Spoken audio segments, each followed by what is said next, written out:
Ayoko.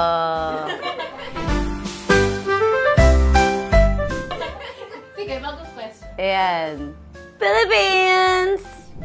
Feeling ko ang pinaka-importante, lagi naman, every Christmas, laging maka-Diyos po tayong lahat. Kasi kapag maka-Diyos tayo, lahat ng ibang values mag-guide tayong gawin din. I truly believe. Ano to, babe? Ay, ano to, lollipop. Mas matamis ang Pasko kapag kasama ka. Hoy! Kapag kasama yung family ko, syempre. Kapag kasama yung family, kasi syempre, di ba, yung Christmas is all about family and everything, giving love, exchanging of gifts. Kaya mas masarap at mas matamis yung Pasko pag kasama yung pamilya mo. Ay, ano to?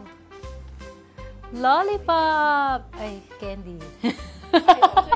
Mas matamis ang Pasko kapag may boyfriend. Charot! Pero syempre, totoo yun. Ano? Mas matamis ang Pasko kapag kasama mo ang loved ones mo.